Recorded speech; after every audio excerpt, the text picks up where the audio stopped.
Një aksident tragjik me pasojë vdekje në një 34 vjeçari është regjistruar paraditën e kësaj të marte në afërsi të fshatit Oshtim, në aksin e vjetër rrugor Vlorë-Fier. Viktima është identifikuar si Albano Hoxha, banues në Novosel, i cili humbi jetën në spital pavarësisht ndihmës së dhënë nga mjekët.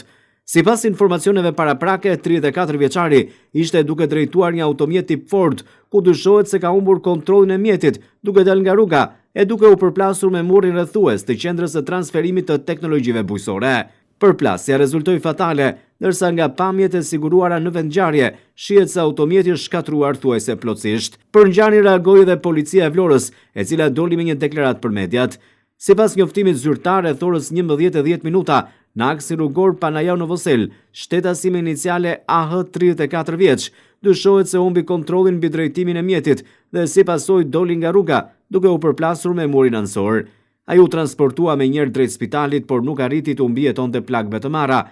Në vendngjarje mbritën me njëherë shërbimet e policisë dhe grupi hetimor, të cilët po punojnë për zbardhjen e plotë të rrethanave të shkaqeve të këtij aksidenti.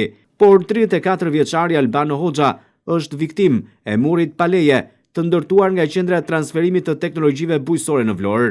Dyshohet se institucioni nuk ka marrë leje për ndërtimin e këtij muri dhe ai është jashtë çdo rregulli teknik, duke sjellë kështu edhe viktimën e parë.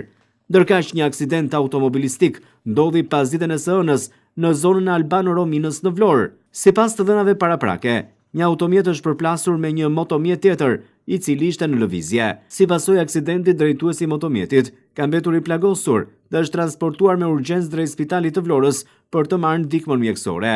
Policia ka nisur hetimet për këtë ngjarje, ndërsa po punohet për zbardhjen e rrethanave të plota të aksidentit.